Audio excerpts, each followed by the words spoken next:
A los 15 años le empezó a ayudar a su papá en las traducciones. Ayudaron al Tribunal Diocesano de la causa de beatificación de Luisa, al transcribir varios volúmenes manuscritos de Luisa. Colaboraron también con un estudio sobre Luisa, su espiritualidad y sus escritos para la causa. Desde hace más de 20 años da conferencias y retiros sobre Luisa Picarreta. Participó varios años con artículos sobre los temas de los volúmenes de Luisa en el periódico católico Sagrada Familia. También es escritora del libro Origen del Hombre, Creación o Evolución.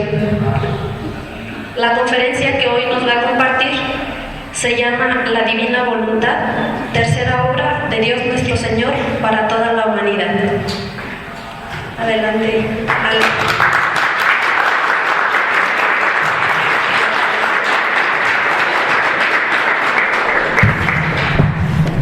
Bueno, pues buenas tardes. Buenas tardes.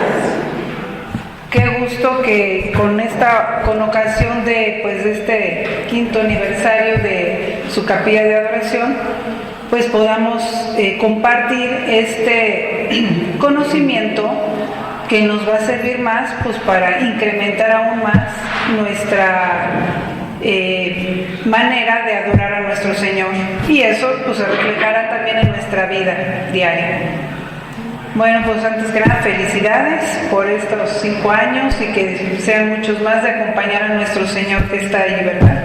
Porque eso, pues ustedes saben que da muchas gracias a las almas y a las familias y al pueblo entero, ¿verdad? Y bueno, incluso hasta el mundo entero recibe gracias de eso. Bueno, si bien voy a hablar de Luisa Picarreta, me voy a enfocar más no tanto sobre su misión universal de vivir en la divina voluntad, del reino de la divina voluntad. Me voy a enfocar más al libro de las horas de la pasión en esta ocasión. Primero, pues por motivo pues de que es lo de la capilla de adoración y se usa mucho este libro, según me han comentado, ¿verdad? Segundo, porque estamos también en Cuaresma. Entonces, vamos a empezar un poquito con lo que es el esbozo de quién es Luisa. Luisa Picarreta fue un alma víctima ofrecida incondicionalmente a nuestro Señor desde muy jovencita. Nuestro Señor se puede decir que fue su maestro principal. ¿Sí? Si bien, pues sí, asistía a clases normales y de catecismo y todo, sin embargo Jesús ya interiormente desde niña la iba llevando por los caminos de una sólida vida espiritual. Entonces él se puso pues a enseñarle desde las cosas más sencillas y la hizo avanzar en el camino de las virtudes hasta grados muy heroicos. Y luego pues ya le fue manifestando que la quería para una misión muy especial: establecer en la tierra el reino de su divina voluntad, que es el reino en el que originalmente fue creado el primer hombre y en el cual quería Dios, pues era el plan de Dios que viviera toda la humanidad. Pero pues sabemos la triste historia, ¿verdad? Que el primer hombre y la primera mujer se salieron de ahí, y con todos los males que esto conlleva. Entonces, no crean que Dios por eso se desanimó o fracasó el plan de Dios. No, Él tiene toda la vida y toda la eternidad a su disposición. Entonces dijo, ahorita no lo quieren, yo tengo mis tiempos, tengo mis planes y tengo todo el tiempo posible para lograr mi objetivo, porque a Dios pues nadie lo mueve, Él es inmutable. Entonces, pues aunque la humanidad ahí cayó y luego siguió cayendo más, pues sabemos que luego, después de muchos siglos, vino el Verbo Eterno, se encarnó y realizó la obra de la redención, pero pues también con vistas de restaurar al hombre a su estado original. Pero como el hombre era pues estaba tan caído, ¿no? Tan hasta abajo, digamos, pues tenemos como humanidad que ir subiendo escalones poco a poco.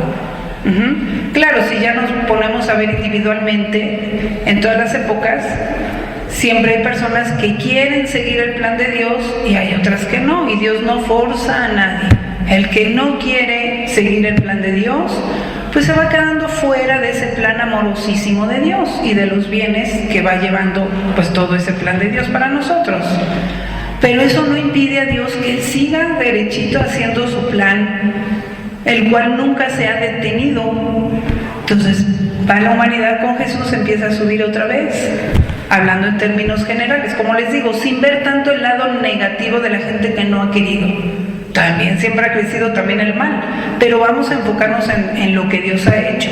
Entonces eso ha ido creciendo y nuestro Señor pues con Luisa quiere terminar de restaurar al hombre a ese estado original que, dicho sea de paso, no nos lo imaginemos que va a ser pues por afuera. Dios lo que ve es el interior de cada uno. Lo dijo en el Evangelio, ¿no? El reino está dentro de nosotros. Entonces hay que irlo formando dentro de nosotros. ¿Sí? Ese es el punto. Bueno, entonces más o menos así fue. ¿Cómo fue el camino de Luisa? Sí, ya les comenté pues que Jesús le hablaba, pero un rasgo muy importante es que pues para poder llegar a ese reino, aún la misma Luisa tuvo que pasar mucho por la humanidad de nuestro Señor, más bien totalmente, es la puerta de entrada. Él dijo que Él era el camino, la verdad y la vida, que no había otro camino para llegar al Padre, o sea, a la divinidad. Entonces, pues, una de esas llamadas para Luisa fue a meditar la pasión de nuestro Señor y luego, pues, toda la humanidad de nuestro Señor, toda su vida, acto por acto, le iba explicando, pues, todos los bienes que contenía, pues, toda su vida. Bueno, desde muy pequeña, desde como los 13 años, fue ella marca que tuvo aquella visión. Quizá ya lo habrán leído los que tengan el libro de las horas de la pasión, como nuestro Señor ya previamente le había ido enseñando que meditara los sufrimientos de Jesús. Y ella narra que a los 13 años, estando sacudiendo, haciendo un quehacercito en su casa y meditando la pasión de nuestro Señor, acompañándolo, sintió faltar el aire y se asomó al balcón de su casa y, oh sorpresa, va viendo pues la escena vívida, o sea, tuvo una visión de nuestro Señor que está siendo en ese momento maltratado, golpeado, jaloneado, insultado y llevado al Calvario para ser crucificado. Pues eso le causó una impresión inmensa a la jovencita Luisa. Cuando pasa enfrente de su balcón, nuestro Señor voltea a verla con una mirada, pidiéndole ayuda de una manera personal, una llamada a ayudarlo realmente en sus sufrimientos, que le hace ver a Luisa que son vivos todavía. No es que hayan quedado en el pasado de hace 2000 años, sino que están pasando para Luisa lo mismo que en estos tiempos. ¿Sí? La pasión de Jesús, sabemos, se repite continuamente, simple y sencillamente en el santo sacrificio de la misa, se renueva. Entonces, se lo hace ver de una manera muy viva a Luisa, para que ella lo comprenda de esta manera. Entonces, él le dice a nuestro Señor a Luisa interiormente, un llamado espiritual: Luisa, ayúdame. Le hace comprender a Luisa que sí lo puede ayudar, no es que ya pasó eso y pues ya yo no tengo nada que ver en eso que pasó, no, sigue pasando y yo puedo ayudar a nuestro Señor de alguna manera. ese llamado es para todos nosotros también. No porque a nosotros no nos conceda esa gracia extraordinaria de una visión, quiere decir que no nos llame. No, es también para nosotros. Lo mismo que el Evangelio, no porque a nosotros no nos haga un milagro o no nos diga una parábola directamente, quiere decir que no son para nosotros. ¿Verdad que no? Son también para nosotros las palabras de nuestro Señor en el Evangelio, igual aquí. Entonces, es para nosotros la misma llamada. Quitemos el nombre de Luisa. En vez de decir Luisa, ayúdame, pongamos nuestro nombre, que nos llama nuestro Señor a ayudarlo en sus sufrimientos que se renuevan a diario con tantos pecados que hay en la humanidad, incluyendo los nuestros, ¿va? También.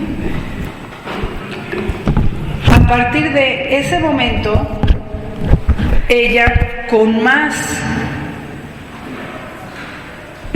¿cómo diremos? Con más comprensión, con más compromiso, se pone a meditar en la pasión de nuestro Señor, ya como una llamada especial de Jesús. Diario va meditando y nuestro Señor le va manifestando cada día que pasa algún rasgo más de esa pasión de nuestro Señor, que incluye no solo los sufrimientos exteriores de nuestro Señor en su pasión, sino que la va internando a conocer y comprender esa pasión interior que también sufrió nuestro Señor.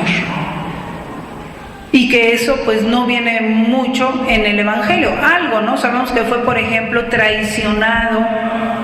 Eso no es que por fuera se haya visto mucho más que el beso de Judas, ¿no? Pero pues sabemos que eso, o podemos deducir que fue un dolor muy, muy fuerte, pero eso ya fue un dolor más interior, que fue abandonado. Y así, algunos aspectos de esa pasión interior, de esos dolores internos de Jesús. Pero lo nuevo en Luisa, por decirlo nuevo, es que nuestro Señor le va también manifestando la dimensión divina de esos sufrimientos. Como no nada más fue un hombre que sufrió traiciones, abandonos, golpes, clavos, todo eso, un ser humano y que sufría como nosotros, sino que además, al ser Dios, eso tenía unas dimensiones inmensísimas, que nos abarcaba a todos, porque Dios nos ve a todos en cada acto que hacía Jesús. ¿Sí? Y entonces, pues como esos sufrimientos ya no eran el sufrimiento de uno que me traiciona, sino de toda la humanidad que con sus pecados de uno por uno me ha traicionado. En la cual, y ahí nos damos cuenta, pues como también nosotros hemos participado en esa pasión. Bueno, así fue, y no solo Luisa, digamos, Jesús le comentaba las cosas y ella pues rezaba, sino que participaba de los mismos dolores. O sea, era tanto el amor de Luisa hacia nuestro Señor que ella le pedía ardientemente sufrir junto con Él y no dejarlo solo en sus sufrimientos. ¿Sí? Entonces ella empezó a sentir la participación de los dolores mismos de Jesús, tanto de, como les digo, los corporales como los interiores de Jesús. Poco a poco, o sea, a lo largo de años, y ahora una cosa y ahora otra, pero ella también fue como un alma estigmatizada. O sea, de hecho fue un alma estigmatizada, nada más que ella pidió que no se le notara nada en el exterior. Pero ella, cuando caía en sus éxtasis por las noches, ella dice que veía sus manos, sus pies traspasados, su costado, la corona de espinas, o sea, continuamente lo tenía ella. Nada más que no quiso, y no era su misión, que se viera exteriormente. Sí, por humildad, por pudor espiritual, por muchas cosas, ¿no? Porque quería vivir escondida solo para Jesús, etc. Y esa era su misión. Entonces nuestro Señor se lo concedió, lo cual no le quita en nada pues haber sido estigmatizada también y haber sufrido la pasión de nuestro Señor pues, desde esa edad. y a diario en la noche se le renovaba. Pasaron muchos años y por ahí de 1910, bueno, Luisa nació en 1865, tuvo su primera visión en 1878. En 1910, o sea, como 40 años después, llegó un sacerdote que la conoció, que era un experto en almas místicas, el padre Aníbal María de Francia. Entonces, cuando la conoció, pues empezó, también por invitación del arzobispo del lugar, como él tenía fama de saber ser director de ese tipo de almas, pues saber qué estaba pasando con Luisa, ¿no? Entonces empezó a haber una relación espiritual entre el padre Aníbal y Luisa. Y él se quedó sorprendidísimo, impactadísimo de la manera en que Luisa acompañaba a nuestro Señor en sus sufrimientos. Ya a esas alturas, después de 40 años, ya tenía una profundidad muy grande de conocimiento en eso, y como ella, pues nuestro Señor le había dicho que lo dividiera por horas para todo el día estar acompañando a Jesús. Y prácticamente abarcaba todos los sufrimientos de nuestro Señor. Entonces el padre Aníbal le dio la orden, 3 años después de conocerla, de que empezara a escribir eso. Y Luisa lo escribió con mucho sacrificio, como todo lo que ella escribió. Ella, por ninguna cosa al mundo, hubiera trazado una palabra de lo que pasaba entre ella y Jesús. Eran sus intimidades con Dios. Pero ahí se interpuso la obediencia que venía desde el obispo, que había dado permiso al padre Aníbal, es más, lo había llamado para que viera cómo estaba con esa alma las cosas. Entonces él discernió que era algo muy bueno, que era celestial, que era divino, esa obra que Dios estaba haciendo en ella, y que podría hacer mucho bien a muchas más almas, y por eso le dio esa orden. Entonces, pues Luisa tuvo que obedecer. Y lo hizo con muchos sacrificios, pero bueno, fue escribiendo el libro de las horas de la pasión. Entonces, el libro de las horas de la pasión no es tanto una descripción solo de los sufrimientos de Jesús, si bien sí viene una descripción, de hecho muy vívida, muy conmovedora, que los que la hemos leído, pues nos daremos cuenta que sí es muy fuerte, ¿no? No solo es eso, también son las oraciones que Jesús iba haciendo en su pasión y que se las enseñaba a Luisa. Y también es ese conocimiento de la pasión interior de nuestro Señor.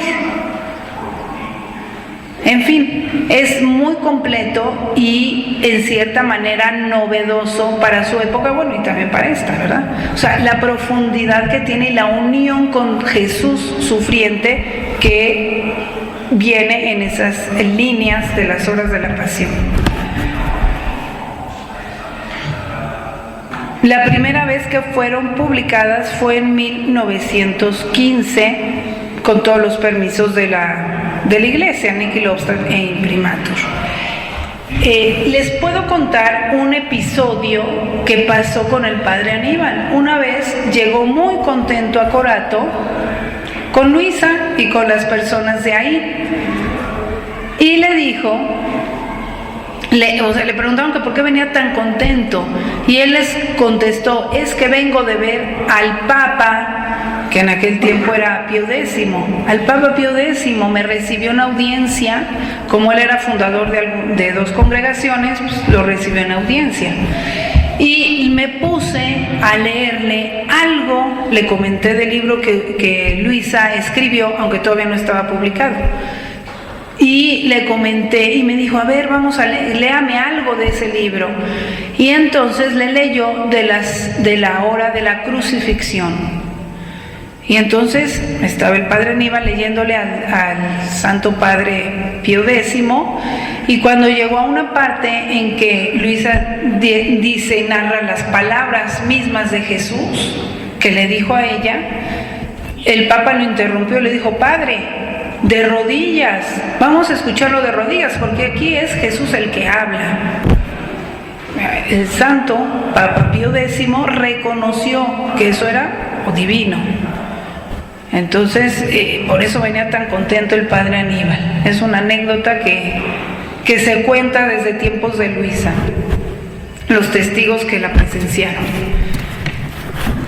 Bueno, entonces, en estas horas de la pasión se habrán dado cuenta que, como les digo, mucho es de unirse a las reparaciones de Jesús y de ir reparando por todos los pecados. Realmente se van abarcando todo tipo de pecados, hasta muchos que quizá no nos habíamos mucho puesto a pensar. Ahí se abarcan. ¿Por qué? Porque son las mismas reparaciones que va haciendo nuestro Señor para reparar al Padre por todos los pecados de la humanidad. Quisiera yo que reflexionáramos en esa palabrita, reparar. ¿Qué es reparar? Porque la usamos mucho ahorita, pero vamos a dejarla muy clara para entender el significado y el espíritu de lo que estamos hablando. ¿Qué es reparar en las cosas ordinarias de la vida? Es, por ejemplo, se me rompe una jarra. ¿Qué es reparar la jarra? Volverla a pegar, tratarla de restaurar y dejarla como era antes. Que en ese caso de la jarra puede resultar un poco difícil, ¿no? Porque luego se le ven las cicatrices, digamos, ¿no? Las corteaduras. En el caso de un coche, de un motor, ¡ay! Se tronó el motor. ¿Qué es reparar el motor? Ajustarlo, arreglarlo de tal manera que quede lo mejor, lo nuevo. Incluso hasta puede quedar mejor que como venía ya, ¿no? Hasta se le pueden poner piezas nuevas para que quede como nuevo. Eso es reparar una cosa. Vámonos un poquito más al plano humano de nosotros. ¿Qué pasa cuando alguien roba? Un señor robó, vamos a suponer, la vaca del vecino.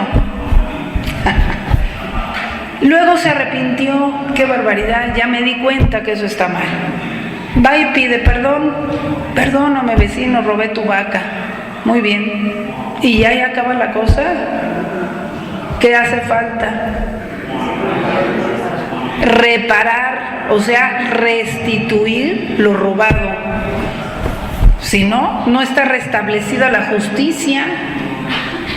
Aunque esté perdonada, que el otro señor le haya perdonado, pero no está restituida la justicia.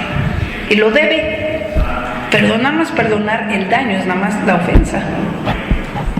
Entonces hay que restituir. De hecho, la Iglesia, en sus enseñanzas, dice que no se puede perdonar un confesor el pecado de robo si no se cerciora que esté regresando lo robado. Ahora, ya vendí tu vaca, ya se me murió, ya lo que sea. Bueno, dale el dinero que le corresponde. O sea, si no puedes con el mismo objeto, pues de alguna manera resarce el daño. Lo mismo, haber una calumnia. Ya, alguien calumnia a otra persona por la razón que sea, le inventa un chisme, como se dice corrientemente. Ay, me pasé, me voy a ir a confesar. ¿Y a qué horas has restituido el daño? Le quitaste la honra a esa persona. Restituye con tus palabras el daño que causaste. Eso es reparar. Y hay que reparar para que realmente quede la justicia restablecida.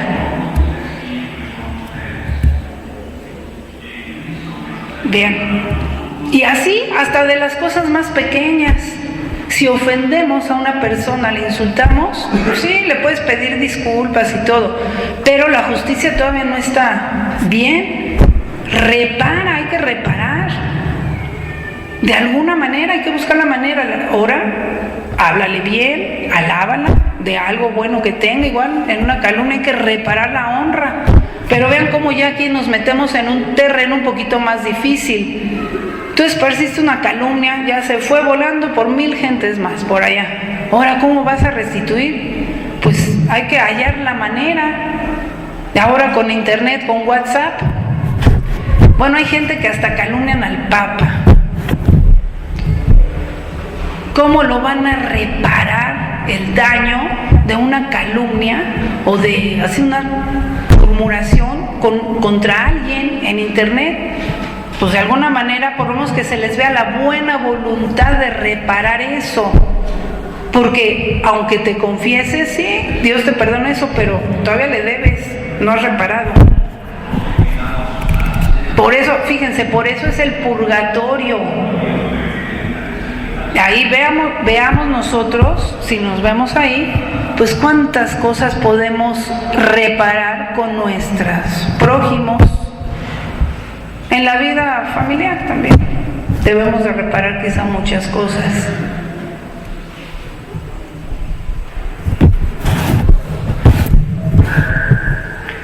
Entonces, eso es reparar. Pongámonos al revés, o sea, que la otra gente es la que te ofende a ti, pues sí, a lo mejor tú eres muy generosa y la perdonas, pero a veces te queda un cierto sentimiento. O sea, eso se necesita la reparación para que ya quede la justicia. Decía el Papa Pío XII, el mutuo perdón no excluye el restablecimiento de la justicia o del derecho lesionado. O sea, el mutuo perdón, sí hay que perdonarnos, sí, Jesús nos manda, pero eso no nos quita que si uno ofendió, tiene uno que reparar. Dice, sin lo cual, sin el restablecimiento de la justicia o del derecho lesionado, no será jamás posible una concordia verdadera y duradera. Bueno, esto para que veamos lo que significa reparar entre nosotros, apenas vamos ahí.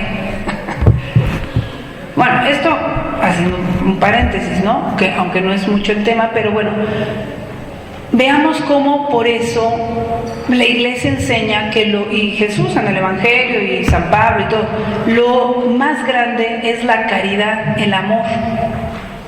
Porque si nos decidimos a ir creciendo en la caridad con nuestro prójimo, eso nos servirá de ir reparando pues lo demás. Imagínense que nos dediquemos de ahora en adelante, es decir, de hoy en adelante voy a ser más amable, más servicial con mis prójimos, más comprensivo, pues eso te hará reparar quizá pues algunas otras faltas que hayamos cometido en el pasado, ¿no? Entonces la caridad es lo que sí puede ir reparando esas cosas y es lo que nos puede hacer evitar el purgatorio.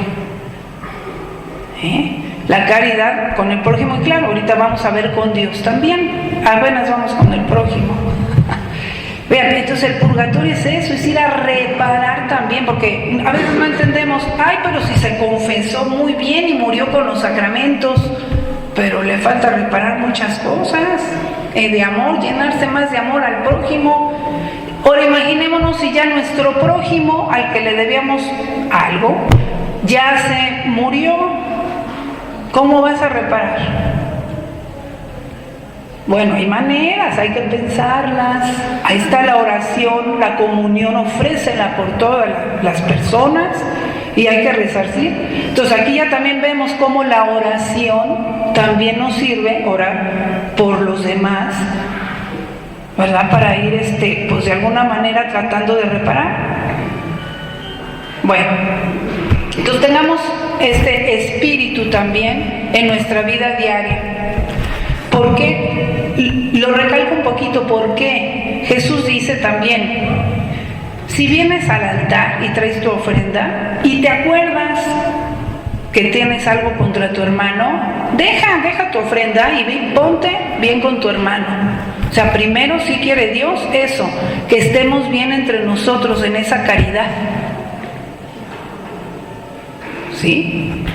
Y en ese espíritu de reparación también con nuestros prójimos, para que nuestra oración, o sea, ¿cómo creen que vamos a repararle a Jesús algo si yo tengo rencor contra el prójimo? No puedes reparar puesto que tú estás para que tú misma, o sea, empieces a cambiar. No podemos dar reparación si nosotros no tratamos de tener ese espíritu, ¿ven? Entonces sí es importante de ir poniendo también énfasis en nuestras relaciones diarias. Bueno, ahora vámonos. Quería poner aquí unos ejemplos para que quede más claro. Se acordarán, por ejemplo, el caso de Zaqueo. ¿Qué era? Pues un cobrador de impuestos que les cobraba de más a las gentes, se quedaba con una buena parte y ya le pasaba el resto a los romanos, ¿no? Y se convirtió, oyó a Jesús y dijo, quiero cambiar, ya, quiero dejar mi vida de pecado. Y Jesús lo recibió nada más así, perdón maestro, ya. No, ¿qué dijo? Y voy a reparar el daño que hice, les voy a dar 4 veces más a los que defraudé. Ese sí tenía voluntad de reparar y lo hizo en público porque él fue un pecador público. Entonces Jesús en el Evangelio sí está eso de reparar. ¿Qué pasó con María Magdalena? Fue una pecadora pública dando escándalos en toda la Palestina. Le llegó la luz, se quiso arrepentir. ¿Cómo fue su arrepentimiento? ¿No fue en privadito? Jesús, perdóname ya. Sabía que tenía que hacerlo en público porque fue pecadora pública y dio escándalo público. Ahora tenía que reparar eso en público, enfrente de los fariseos que la criticaban. Se humilló y se puso ahí para que se burlaran, la juzgaran y todo, pero ella tenía esa voluntad de reparar públicamente lo que públicamente pues había hecho mal.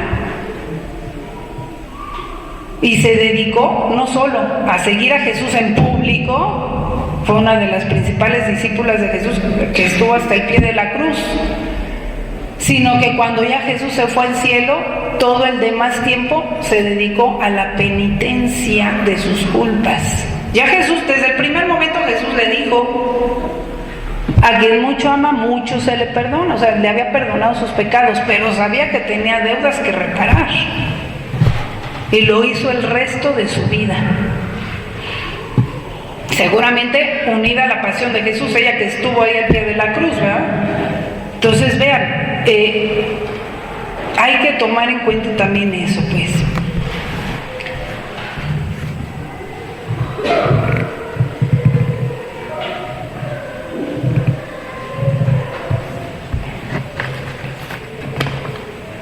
Ahora vamos con Dios para entender ya más ese espíritu, en qué consiste la reparación de nuestros pecados, de nuestros actos, incluso de los que no le hemos dado a Dios, que Él debía de recibir y no le damos. Sabemos que cuando cometemos un pecado mortal, es un pecado, pues en cierta manera, bueno, vámonos al pecado de Adán, ¿sale? Al pecado original, porque es el que más nos ilustra esto. Él cometió un pecado de desobediencia, quizá nos parezca un pecado pequeño en comparación con lo que ahora vemos, ¿verdad? Dios le dijo, no comas de un árbol, cuando podía comer de todos los demás. No comas de un árbol, dice el Génesis. Y al final acabó comiendo de ese árbol también, ¿verdad? Ese fue el pecado. O sea, no es tanto el árbol o no el árbol, o sea, es algo en que nuestro Señor lo probó. ¿Y por qué un árbol? Bueno, si lo analizamos un poco, a ver, ¿qué otra cosa lo podía probar? Que no fuera adúltero, pues no había otra mujer. Que no robara, pues si todo era suyo. O sea, si nos ponemos a analizar, pues no había qué cosa como ahora que tenemos más pruebas por esas razones, ¿no? Que no mates, pues él estaba en la gracia de Dios más plena, queriendo a Eva, o sea, no tenía, o sea, no, eso no era prueba para él. Entonces, bueno, Dios dijo algo en que pruebe su fidelidad y su obediencia, esa fue la prueba. Si así lo narra en Génesis, es que fue algo de obedecerle a Dios, algo pues relativamente también sencillo, pero bueno, le llegó la tentación y no pasó la prueba. No es tanto lo de afuera, sino digamos la voluntad de Adán, que no siguió la voluntad de Dios, fue un oponerse a la voluntad de Dios. Eso, en cierta manera, es infinito, fue una ofensa inmensa. Desde nuestro punto de vista podemos decir, ay, fue una pequeñísima desobediencia. No, fue una ofensa inmensísima porque se la hizo nada menos que a Dios, que le había dado absolutamente todo. Eso entre nosotros también lo podemos entender. Si entre nosotros, por ejemplo, nos insultamos o nos decimos mentiroso, pues a lo mejor no es tanto. Pero si se lo dices precisamente a un obispo en público o al presidente en público, pues te van a meter a la cárcel. Digamos que es una ofensa más grande porque tiene una dignidad humana mayor. Bueno, Dios es lo más grande que hay, es infinito. Entonces, una ofensa a Dios en ese punto de vista es infinita, porque estás ofendiendo a un ser infinito, inmenso. ¿Quién podía darle reparación por esa ofensa? ¿Ustedes creen que Adán podía reparar esa ofensa? Y más que se quedó sin gracia y sin ninguna... Pues sí, sin ningún don de Dios en su alma, no podía reparar él. Por eso se necesitaba un infinito, uno que fuera infinito también, que viniera a repararle a Dios, dándole a la manera infinita, pues todo lo que no le había dado a Adán y todos nosotros. Aquí ya se complica para nosotros porque ya no nada más es Adán, es Caín y es no sé quién, y hasta llegar a nosotros y todo lo que hemos hecho, no nada más una desobediencia, muchas más cosas. Entonces se necesitaba solo alguien infinito. Entonces, resumiendo, solo Jesús, Verbo encarnado, es el que puede dar verdadera reparación al Padre y nadie más.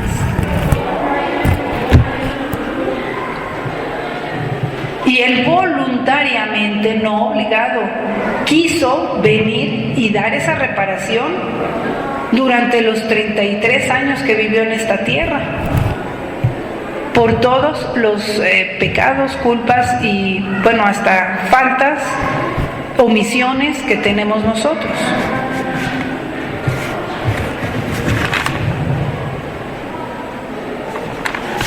En el libro de las horas de la pasión viene ahí, no lo repito ahorita, pero lo pueden leer, un ejemplo bellísimo de cómo un rey es ofendido por un esclavo y todo lo que pasa, ¿verdad? Al principio del libro de las horas es tomado de San Alfonso María de Ligorio, ese ejemplo. Y ahí se muestra muy claramente cómo solo el hijo del rey le puede dar reparación verdadera al rey de esa ofensa que le hace el esclavo. Entonces, tenemos ya claro, el único que ha dado reparación es Jesús, y ha dado reparación al Padre por todos los pecados, con todo su amor divino, con toda su adoración divina, con todo su agradecimiento se lo da al Padre, y más el sufrimiento que él voluntariamente asume y lo sufre, pues todo eso se lo ofrece al Padre, y pues claro que le da una reparación perfectísima al Padre. En la Iglesia sí ha venido desde muchos años atrás ya este concepto, se ha venido desarrollando este concepto de unirnos a las reparaciones de Jesús para repararlo, ¿sí? Por ejemplo, en la revelación a Santa Margarita María de Alacoque, nuestro Señor, el Sagrado Corazón, que le muestra su Sagrado Corazón, como pues somos tan ingratos, Él tanto nos ama y nosotros no lo amamos, al contrario, le damos ingratitudes, desprecios, frialdades, todo esto, ¿no? Entonces le invita a Santa Margarita a reparar su Sagrado Corazón, desde ahí y quizás desde antes, pero bueno, así como para poner un ejemplo. Viene ya este concepto de reparar, pero, repito, reparar junto con Jesús, porque nosotros estamos para que nos reparen. Pero bueno, Dios ve también nuestra buena voluntad, que también queremos en lo que podamos irlo reparando, ¿no? Tomando conciencia pues precisamente de nuestra debilidad, nuestra fragilidad, nuestra condición de pecadores y también de nuestros hermanos, pues que queremos reparar y que incluso somos indignos de hacer eso y por eso nos vamos a unir a sus reparaciones. Entonces le pide a Santa Margarita que lo haga siempre. Acuérdense, las comuniones reparadores de los primeros viernes, condiciones: confesarse, o sea, estar en gracia, y comulgar, o sea, estar unida a Jesús para poder dar esa reparación junto con Jesús. Ya desde ahí viene ese concepto. Luego pasamos sencillamente, así rápidamente, a Fátima. En Fátima también Nuestra Señora pide las comuniones reparadoras a su Inmaculada Concepción, pero ya desde las apariciones a los niños, recordemos cómo tienen ese espíritu. El ángel que se les aparece y la Virgen les van formando ese espíritu de reparación. Aún, aquí lo novedoso es que aún a los niños, ¿sí? No pensemos que nada más los adultos, esto también los niños pueden hacer esto.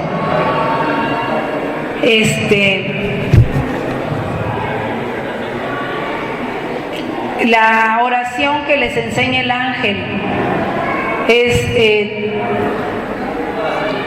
no me acuerdo exactamente, pero algo así como que te ofrezco, Dios mío, algo así.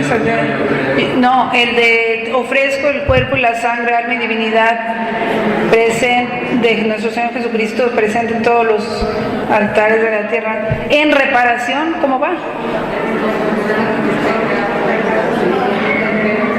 Exacto, en reparación de nuestros pecados y del mundo entero. Entonces, ¿quién es quien repara? Jesús presente en todos los hostias y altares del mundo. Y tú te unes a eso y lo ofreces al Padre, te estás reparando junto con Jesús. Y eso, como les digo, hasta los niños lo pueden hacer, y esos niños lo hicieron a partir de ahí y se santificaron, llegaron a santos, con ese espíritu de reparación en unión con nuestro Señor. ¿Sí? Y luego ya viene también la reparación al Inmaculado Corazón de María. Entonces vean, aquí en Luisa viene la iglesia así, o sea, no es que Luisa sea una cosa así esporádica, rara, que quién sabe de dónde sale, no, viene ya la línea de la iglesia y siempre va profundizando cada vez más, ¿no? Entonces, ese espíritu de reparación, pues viene a darlo de una manera todavía más profunda, más detallada, ¿sí? Entonces ese más o menos es el espíritu de las horas de la pasión, de ir reparando junto con las reparaciones específicas de Jesús para cada pecado, pues haciendo esas mismas oraciones. Vean, esta oración de las horas es la oración misma de Jesús. Aquí ya no es yo como ser humano muy amante de Jesús, bueno, hasta donde yo puedo, venir y acompañar a Jesús, pero pues también con mis límites, sino aquí es ya la misma oración de Jesús que te está llamando: alma, ayúdame, ven, asóciate conmigo a hacer todo esto y a reparar al Padre, a la divinidad, con mis mismas reparaciones. Repite mis mismas reparaciones. Por supuesto hay que estar en gracia, por supuesto hay que, pues sí, sirve comulgar y estar en esa íntima unión con nuestro Señor, ¿sí? No pensemos que somos nosotros los que damos reparación, no, es Jesús que te asocia a ti a su reparación. O sea, qué honor tan grande, ¿no? Te está llamando a decir, oye, pues sí, tú no puedes dar reparación por ti sola, o mínimo si fueras muy buena y muy santo, pero sería mínima de todas maneras. Pero ven, no te preocupes, yo veo tu buena voluntad, que quieres hacer algo para mí, para Dios Padre y para la humanidad entera. Entonces ven, te voy a dar el tesoro de mis mismas oraciones divinas, de mis mismas reparaciones vivas que siguen en cada misa, y te voy a asociar a eso. Entonces, ¿qué vamos a obtener con esto? Pues por primero, si nos queremos poner nosotros por primero, pues realmente vamos a reparar nuestra propia vida también. ¿Por qué? Porque estás tomando las reparaciones de Jesús, que también reparó por ti mismo, ¿sí? Entonces, pues mayor bien no puedes recibir que las mismas oraciones de Jesús aplicadas a ti misma. Segundo, pues vas a crecer mucho en el amor a Dios, porque vas a estar amando a Jesús y a Dios, al Padre y al Espíritu Santo con el mismo amor divino de ellos, no con tu pequeño amor humano.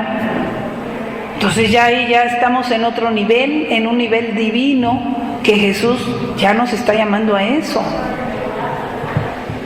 Entonces vamos a poder crecer en amor a Dios de una manera que, aunque no se vea nada por fuera, porque por fuera nos podemos seguir viendo iguales, pero el problema es porque no vemos las cosas espirituales todavía. Sin embargo, las veremos cuando nos muramos. Ahí va a ser nuestra sorpresa. Pues Dios nos llama a que desde ahora puedas hacerte un capital más grande en el cielo. En vez de tomar los centavitos, te está dando las monedas de oro, los tesoros enteros de las oraciones de Jesús, para que tú las tomes, las repitas, y Dios te lo va a tomar como si fueran tuyas. ¿Sí? Entonces, rato que lean las horas, no es rato desperdiciado, es lo más grande que podemos hacer.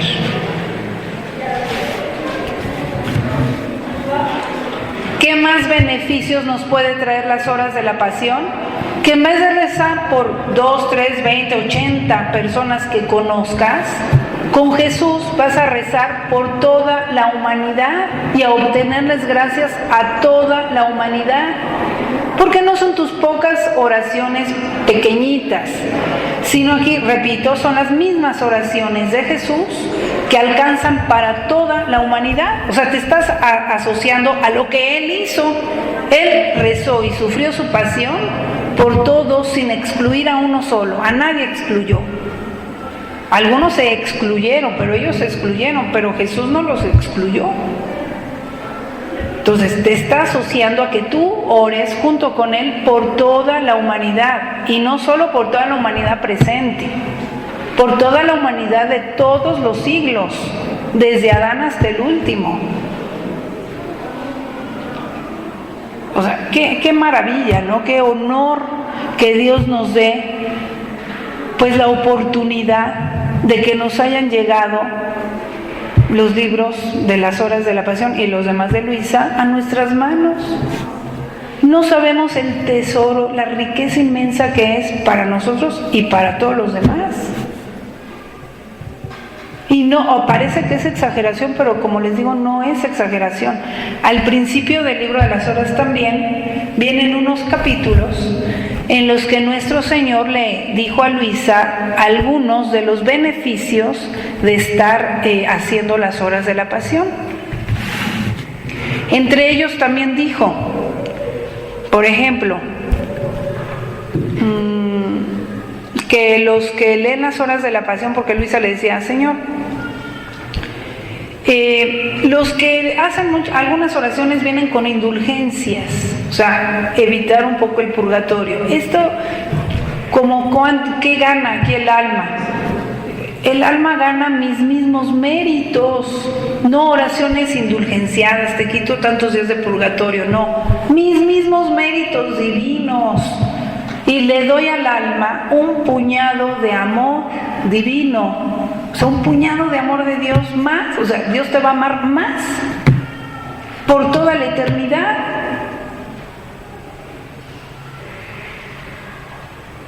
¿Por qué? Pues porque te estás asociando a todos sus dolores, sus oraciones. Entonces, es una oración en la que no estamos ni perdiendo el tiempo ni nada, es inmenso lo que estamos haciendo. Para animarlos más, les voy a contar lo que pasó con el padre Aníbal. Ay, perdón. Al final, en 1927, el padre Aníbal, pues bueno, Dios lo llamó. Él, aparte, publicó las Horas de la Pasión, hizo 4 ediciones y luego quería publicar más de los escritos de Luisa, pero al final, bueno, Dios se lo llevó, igual que nos va a pasar a todos, ¿verdad? Y Luisa estaba pues ahí rezando por él, y que se le presenta el padre Aníbal y le dijo: yo no me lo creía cuando estaba en la tierra, si bien pensaba que algo de bien yo estaba haciendo al publicar las horas y todo eso, pero cuando llegué acá al cielo me quedé mudo, sorprendidísimo de todo el bien que era eso. Dice, tantas luces me empezaron a inundar y sigo inundada de esas luces divinas llenas de felicidades, de contentos, o sea, increíble, no lo podía ni explicar, pero dice que él se quedó mudo de asombro al llegar allá, de haber publicado las Horas de la Pasión y de haber querido hacer ese bien de difundirlo. Y él también las leía y las hacía, Entonces, es algo increíble que lo vamos a ver, pero en la otra vida, ¿sí? Si bien a veces también Dios permite, por ejemplo, ver a lo mejor alguna conversión de alguien, alguna cosa así. Sin embargo, eso no es ni la mínima parte de las sorpresas que nos va a tener Dios en el cielo, si de verdad hacemos esto, pues así, queriéndolo hacer. Ahora, hay otro capitulito en el que dice que por cada palabra da un alma. Dice, pero la mayor o menor eficacia de estas oraciones está en la mayor o menor unión conmigo y con mi voluntad. Ahí está el punto. Entonces hay que estar bien unidos con Jesús lo más que vayamos pudiendo y ir creciendo en esa unión, porque en esa unión se va creciendo también. Sí, a veces a lo mejor no nos damos cuenta de algunas cosas que estorban todavía esa unión. Ahí mismo en las Horas de la Pasión, Dios nos va dando las luces para irnos dando cuenta, pues qué otras cosas Dios quiere que vayamos mejorando, quitando, modificando, para podernos pues unir mejor a nuestro Señor. Entonces, bueno,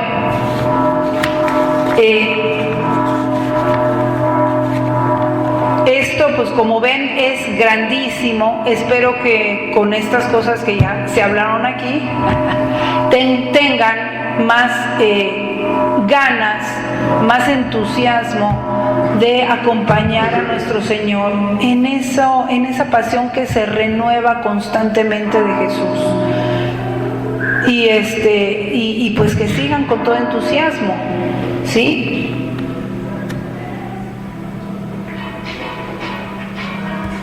Recuerden que en el Santísimo Sacramento, en la Eucaristía, pues como nuestro Señor está renovando ahí su pasión continuamente, no es algo que ya pasó su pasión, como les decía hace rato, es algo que está vivo. A veces quizás decimos, a veces me ha tocado, ¿no?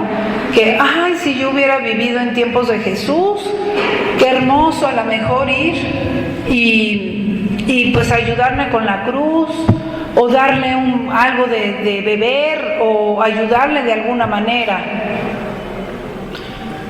Como que ese es el anhelo de un alma que ama a Jesús. Bueno, pues tengamos en cuenta esto, que para nosotros aquí humanamente sí el tiempo ya pasó, pero para Dios no. el tiempo, no hay tiempo, todo es en presente, exactamente, es un acto presente.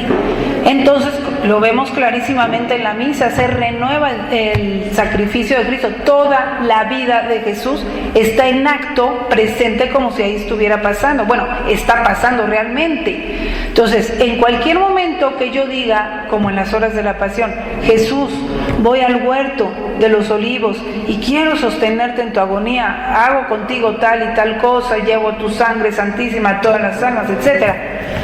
Cuando lleguemos al cielo, vamos a ver que realmente estuvimos en el huerto de los olivos, nuestra alma estuvo acompañando a Jesús y nuestra alma estuvo haciendo las mismas oraciones que Jesús y estuvo dándole un consuelo a Jesús de que no estaba solo en todo ese sufrimiento tremendo.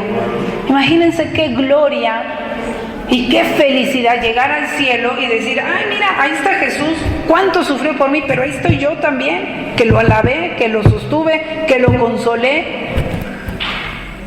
Nada de que yo no estuve, no, yo sí estuve, porque hice las horas de la pasión. Y esto mismo, vean, nos irá dando mayor unión con Jesús en la Sagrada Eucaristía, porque es el mismo Jesús, no es que sea otro Jesús. El Jesús que está en la hostia es el mismo Jesús de las horas de la pasión, que te va a hacer comprender y vivir mejor la Eucaristía. Es una unidad, es lo mismo, vas creciendo en lo mismo. ¿Ven? Entonces, pues bueno, les dejamos, bueno, Jesús les deja su tarea, o más bien los llama, repito, a ayudarle, ¿sí? Con un rato que diario le dediquen, oigan, cuántas inmensas gracias. Y siguiendo con ese de igual, llegaremos al cielo y nos dirá Jesús, mira, todas esas almas, tú me ayudaste a salvarlas, porque tú estabas junto conmigo en toda mi pasión, te quisiste asociar a todas mis reparaciones, oraciones, ofrecimientos al Padre, y me ayudaste a salvar a todas esas almas. Oigan, pues qué honor y qué gloria por toda la eternidad. Pues bueno, le dejamos hasta aquí. Claro que de Luisa pudiéramos hablar muchísimo más temas y meternos mucho más, pero bueno, esta, como les decía, es como la puerta de entrada también para luego ya ir pasando a lo que es el vivir en la divina voluntad, el reino que le manifiesta a Luisa. Pero la puerta de entrada es Jesús. Ahí nos sirve de todo, de conversión, de purificación, ¿sí? De ponernos más fuertes en nuestra fe, de amar más a nuestro Señor. O sea, díganme ustedes que lo han leído ya, ¿quién no se ha sentido un poquito más llena de amor a Jesús? ¿Verdad que sí? Entonces, claro que esas horas, dice ahí, si es pecador se convertirá, si es tibio se hará caliente, o sea, ardiente de amor a Dios. Y si ella es santo, pues se hará más santo. O sea, a todo mundo sirve estas horas de la pasión. Entonces hay que continuarle por ahí. Y ya más adelante a lo mejor podrán ir leyendo más cosas de Luisa Picarreta y conociendo esa espiritualidad que, aunque es muy profunda, es muy actual, o sea, es muy, ¿cómo diremos? Es muy práctica también para todos, ¿sí? Bueno, igual si alguien tiene una duda, pues la pueden expresar si gustan.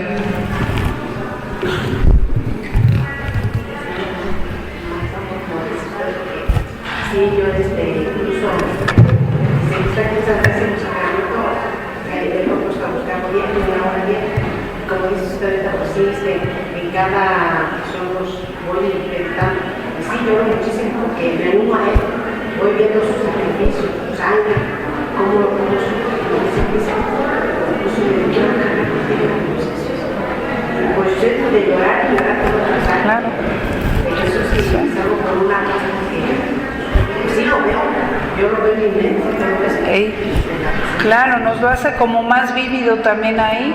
No nos dará la visión, pero con esto nos da un conocimiento intelectual más profundo de su pasión. Y también tocando el tema, pues igual, quizá a nosotros no nos toque vivir los estigmas de Jesús como tales, pero oigan, yo creo que todo el mundo tenemos cruces, tenemos dolores, sufrimientos de algún tipo. Esos son los que podemos unir a los sufrimientos mismos de Jesús y darles ese valor redentor que Jesús les da a sus sufrimientos, ¿sí? Entonces ahí ya nuestros sufrimientos adquieren un valor inmenso y en vez de, pues sí, en vez de repelar o querer que Dios nos quite la cruz, mejor vamos a unirla a Él. Y eso pues también nos sirve mucho y le estaremos dando un fruto tremendo, ¿no? A nuestra parte de sufrimiento que nos toca, porque a todos nos toca algo, ¿no? El que quiera seguirme, tome su cruz y sígame. O sea, no dice les voy a quitar su cruz. Entonces sí hay que tomar, pero darle el mayor valor posible a nuestra cruz. Porque igual sufrir por sufrir y que no te den paga, pues no, pues siquiera que te den paga, ¿no? Pues es como los que trabajan, ¿no? Si puedes conseguirte un trabajo mejor, pues te lo consigues para que con tu trabajo pues ganes más. Entonces igual nosotros, la cruz es como un trabajar, pero de que trabajes repelando que no vas a ganar casi nada, o de que trabajes ganando algo, o de que trabajes con una paga inmensa, pues hay que trabajar con esa paga que es unir tus sufrimientos a los de Jesús. Y ahí vas a recibir una paga inmensa. ¿Ven?